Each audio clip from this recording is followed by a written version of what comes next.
La capul, de mult scapă. Tani, dă-te de umbră. Dă-te de umbră, Tani. Așa, și să se vadă laptele când iese, dacă poți să prinzi. Tani, dă-te la parte. Și dacă se poate și unghiile roșii făcute, manicura. Nu o țin de vorbă ea. Capra mănâncă. În partea asta. Merge așa.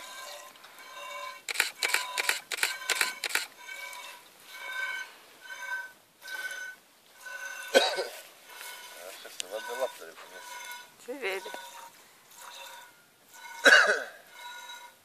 Nu că scoate în două păsările. Tani, dă-te la când înapoi vertical. Aia a rămas blocat acolo. De la noi, unde am dormit noi, da? Asta, Cuș. nu moare. Da, ea ne vede aici, cred că. Păi dar vrea și ea la cap. Vrea lapte. Ia uite cum încearcă să se coboară pe... Să mai învețe și alte tehnici. Dar nu, că vrea să coboare pe acoperișul ăsta la terasă.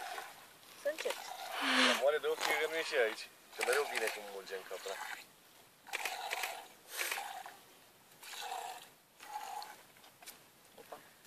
Ameluța.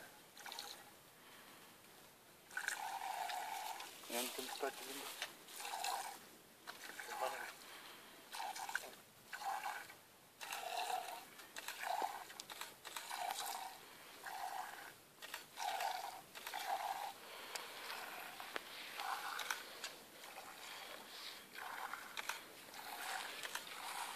Tania, știi că mama mea nu știe să mulgă? Dar tu cum te-ai învățat? Eu Nu crede, ea? am să pun video și am să spun învățați de la fiică. Eu? De la... De când eram mică, cred că la tanti Olea, sora lui Tăța.